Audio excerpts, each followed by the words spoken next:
This is the next episode of True Wrestling Fan Discussions, continuing our retro pay-per-view review series. This is going to be WWF No Way Out 2001. Your host, Mike.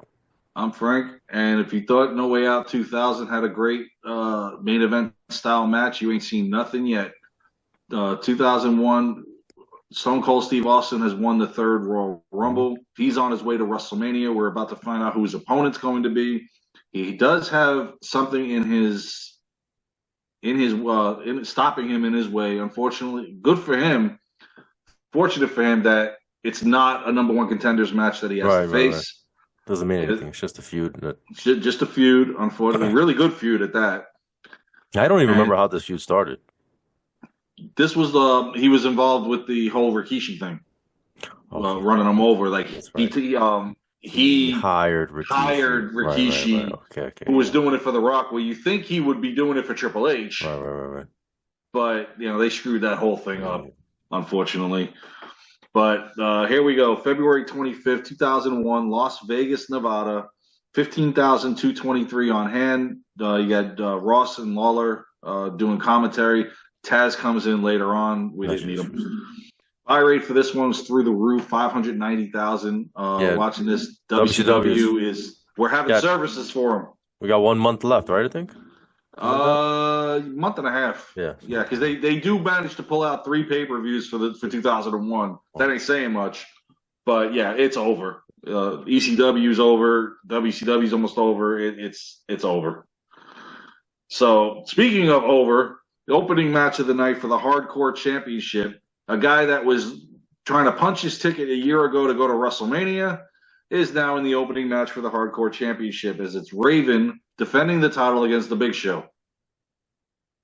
Jeez, Wow, how the mighty have fallen in one year. the Big Show, man. Think about that, man. Main event in You're, WrestleMania. Now he's the opening match for the Hardcore title.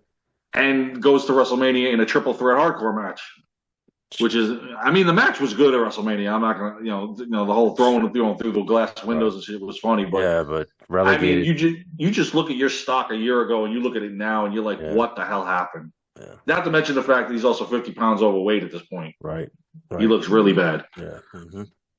Now, as he's coming out to the ring, we get this masked female tries to hit him with a 2x4, unsuccessful. By the way, that was Tori. That was Tori, yeah. Jesus. Still around. What? Tombstone Tori, he's at it again. Yeah. Now, to make this match even relevant, because you look at Raven and Big Show and you're like, this is a 30-second match because Raven's no match for the Big Show, No. even with them 50 pounds overweight.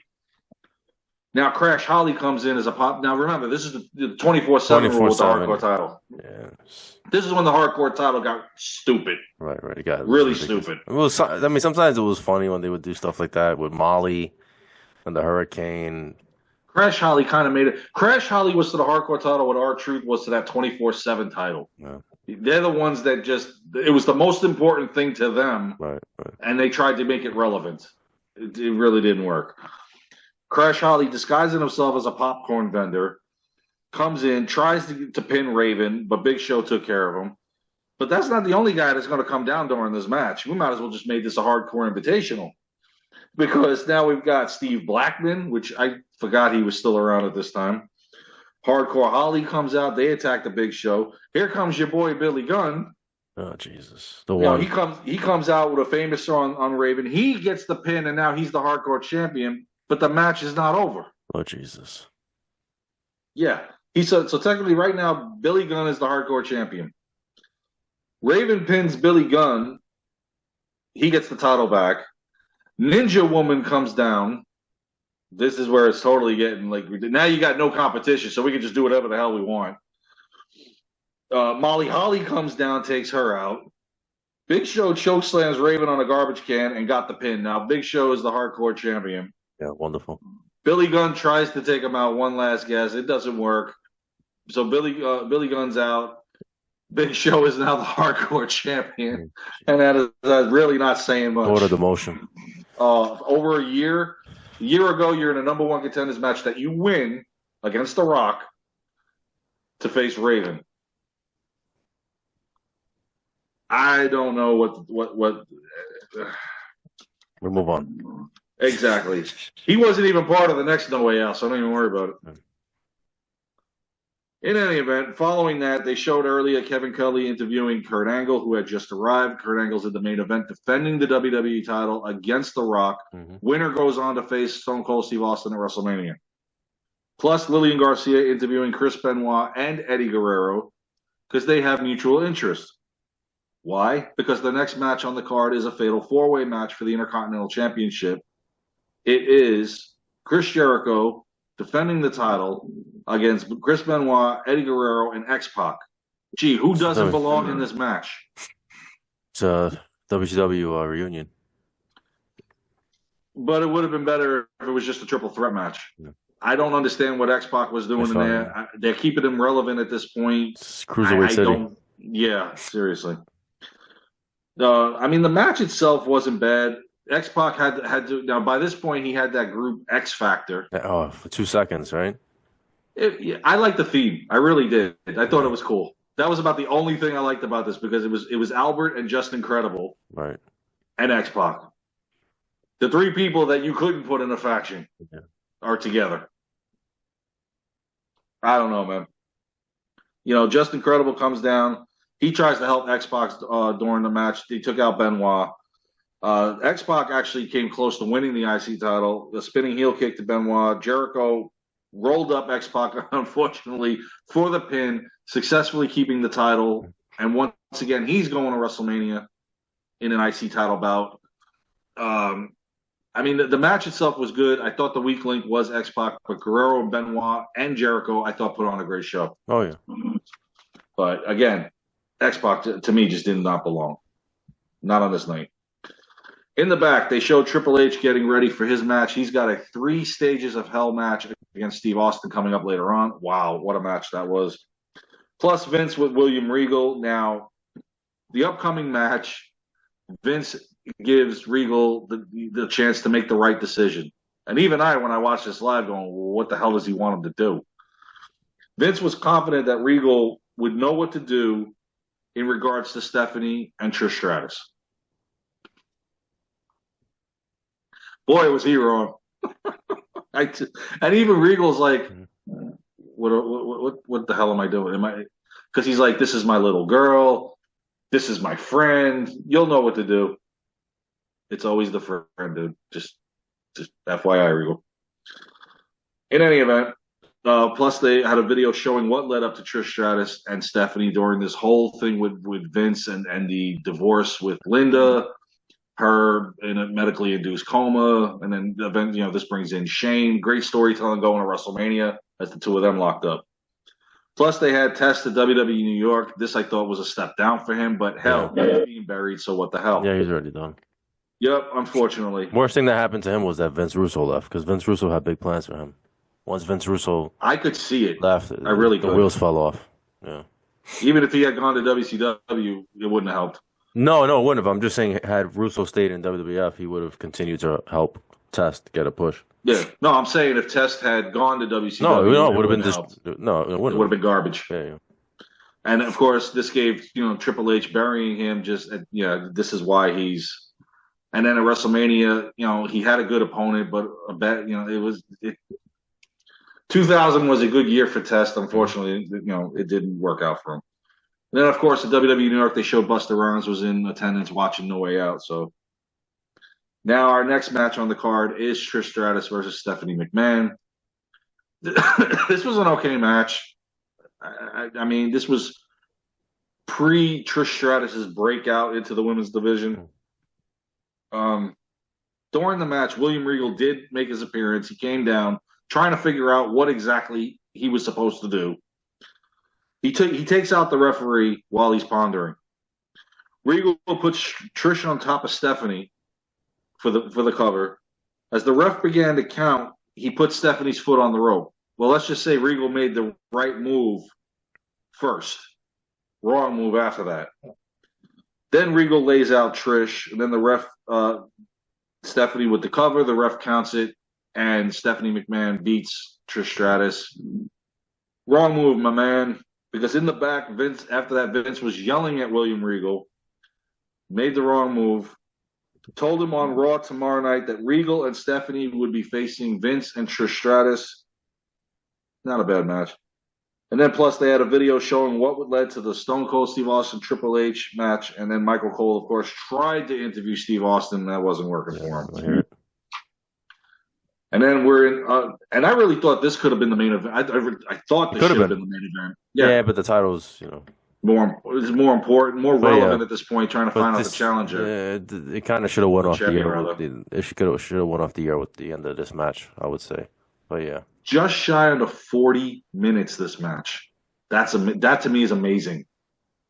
I mean, Austin's just coming back with the neck repair.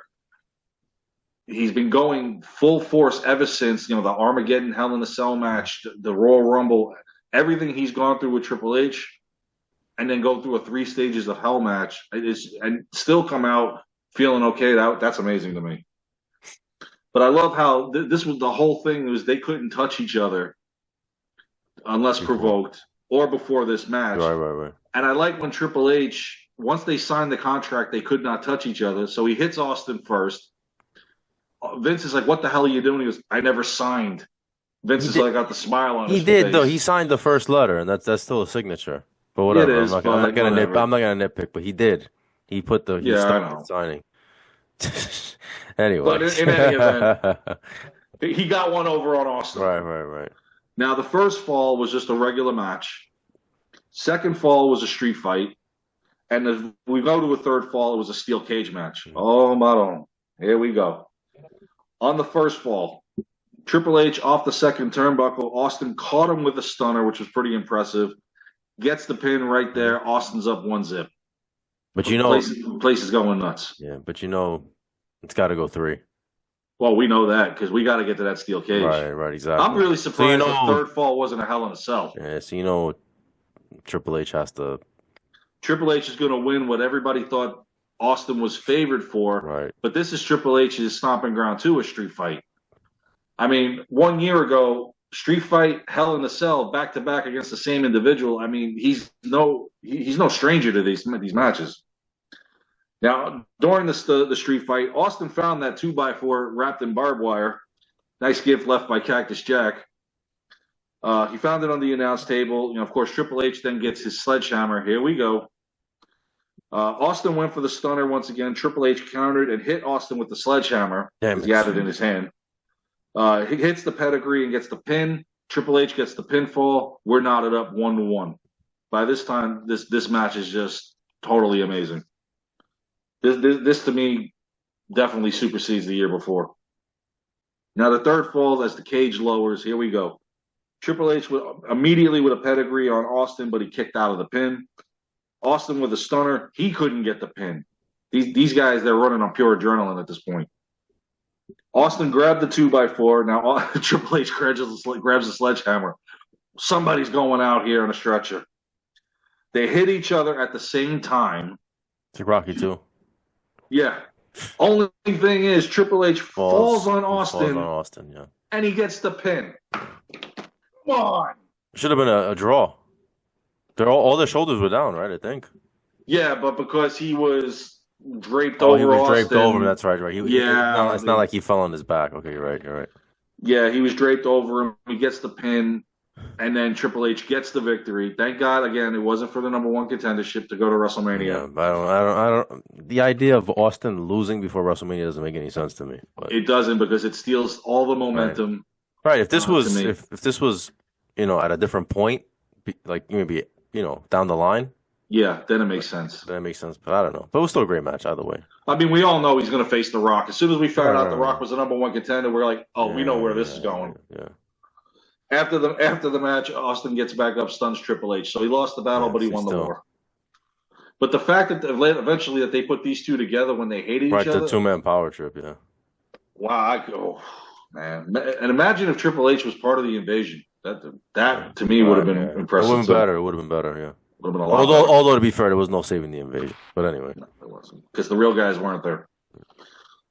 Following that, they showed last Thursday on SmackDown the Right to Censor attacking Jerry Lawler. Oh, Lord. Plus the Right to Censor in the back getting ready and the cat getting ready.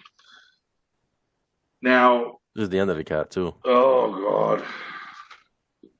And this is pretty much the end of Lawler too, because once she goes, he Yeah, goes temporarily. right after, yeah, because she gets fired right after this. Yeah, and he walks out Yeah, in a rage, and then of course he and then he comes back, realizes he and then realizes he made a and then mistake. she divorces him, and then he comes back. Exactly. Yeah. So yeah.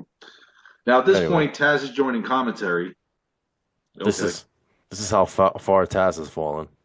At least he gets a WrestleMania match against Right to Censor teaming with the APA. I thought it was an okay match. Yeah, I know. just saying. Anyway, Him and Big Show. The stock is just gone year over year. Ivory accompanying Richards to ringside. Oh, White Sox, there because we got Steven Richards now and Jerry Lawler. If Lawler wins, Cat can get naked. right. Yay. If Richards wins, Cat has to join the Right to The right to Censor. censor, yeah. And I already hate this damn group because you took the two biggest guys, Val Venus and Godfather, The and good just father. put them into this. Yeah. And then when you disband the group, hello, ladies, like everybody, wait, what? We ain't cheering for you. Yeah, They killed them. They killed I agree. the gimmicks. I mean, anyway. Now they also showed on Heat, Right to Censor interrupted the Las Vegas Outlaws because remember we got the whole XFL thing going on around here. The Las Vegas Outlaws cheerleaders.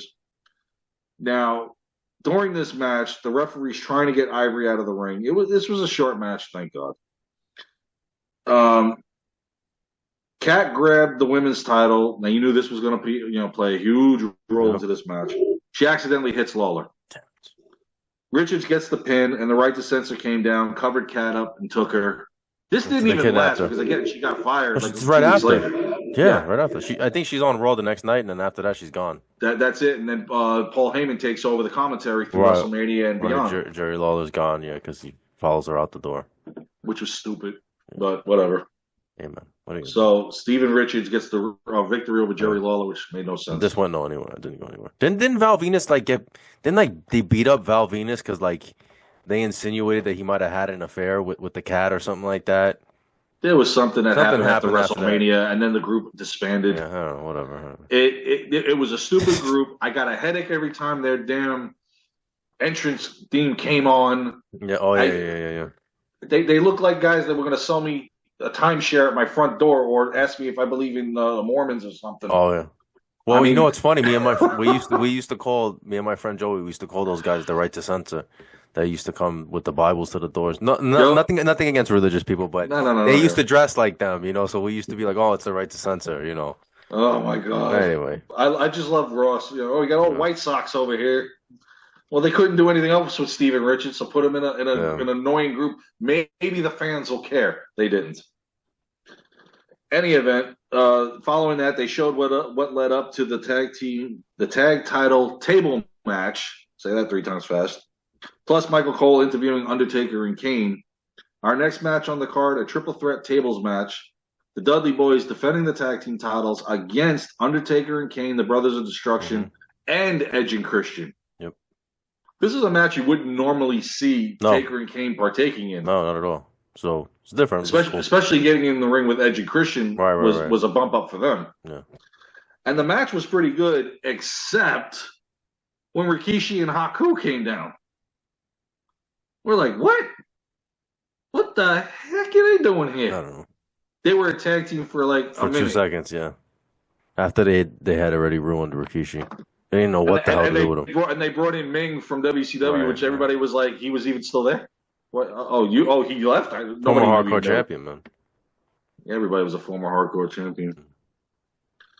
But they came down, they attacked Undertaker and Kane. Thank God that didn't transpire to a WrestleMania match, by the way. Because I really thought at that point, I'm like, oh, please tell me they're not going to go to Mania with this. Because that match would literally be 90 seconds. With them taken out of the picture because Taker and Kane were favored for this match. Oh, yeah. The Dudleys 3D on Christian through the table, get the victory. And Taker and Kane were up on the aisle entranceway pissed. Because when they realized after they took out Rikishi and Haku, the match was over. Man. But that's the only way to take them out where they don't become the tag team champions. At least, and to save face. But Rikishi and Haku, come on. I think Rikishi was still mad because he got thrown off of the cell back in Armageddon into the hay truck. Oh my God. Following that, video showing what led to the Angle versus The Rock, plus Michael Cole interviewing The Rock telling Kurt Angle, "TikTok, your time is almost up." By this point, when they made him the number one contender, that's when I think I told somebody that I was working with at Blockbuster at the time that I felt like that moment just made Kurt Angle a placeholder. It just felt like that whole title reign was just that. Pretty much. Before that, it was a Cinderella story of him actually becoming champion, constantly keeping it, through his fights with The Undertaker and everybody. But now, once The Rock comes in at No Way Out, right before WrestleMania, it's like, okay, he was a placeholder. Yeah. I'm like that. It just took away from it because you knew who was going to win. Yeah, we had to see Rock versus Stone Cold, babyface versus babyface at WrestleMania. It had to happen at that point. It had to happen, but yeah. But before that, somebody had to make their presence known from a year ago to get his cred back up, and that was the Big Show. Oh, Jesus. What the hell are you doing out here? I have no idea. I have no idea. You weren't even feuding with him anymore. No, it doesn't go anywhere. It doesn't go anywhere, right? No, he comes out, he choke slams the ref, and choke slams Angle, choke slams The Rock, and leaves. What was the point of that? What are you, bitter that you weren't in the title match? What was the point of that? I don't know. What was he trying to get another fatal four-way at WrestleMania? It was unnecessary. Because it's a great match. It didn't make it. It took away from it. Yeah. Well, the botch took away from it too. Oh God. You want to tell him about it? Go ahead. Yeah, the referee stopped counting. The rock bottoms him 1, 2, and inexplicably, I don't know why he doesn't. So then the Rock, credit to the Rock, he was smart enough to call an audible and he rock bottomed it again. Yeah. I don't think it was supposed to. It was a botch. Somebody missed their cue. Yeah. No, it was because I saw an interview with Kurt Angle and they said they botched it. But in any event, another rock bottom from the Rock gets the pin. Gets the victory. He's once again the WWE champion. Yeah. He's getting ready to go to WrestleMania now to face Stone Cold Steve Austin in one of the biggest main events of all time. But the whole Big Show thing to me just stupid. It was mind-boggling. Like, why are you here? No idea. And then the botch at the end. Jesus. I would have expected Triple H to come out or something. Somebody else to make it that would be relevant. Big Show, you just want a hardcore title match. That's just when you overbook a match and it's unnecessary. Exactly, it's unnecessary. But it was still a great match, though. Still a great match. It was. Yeah. Oh, Angle and Rock always worked well together. Yeah. I thought they had good chemistry. Yeah, definitely. Yeah. So overall, otherwise, I mean, this No Way Out was pretty good. It had a couple of hiccups, right? Lackluster matches, lackluster matches, but 3 Stages of Hell was phenomenal. Mm-hmm. Main event was great, other than Big Show. IC title match was good. Tag title match was good, except for Rikishi Naku. Oh, yeah. It was a good pay-per-view. Yeah, I agree. All right, that's our review. Please like, comment, share, subscribe. See you guys soon. Take care.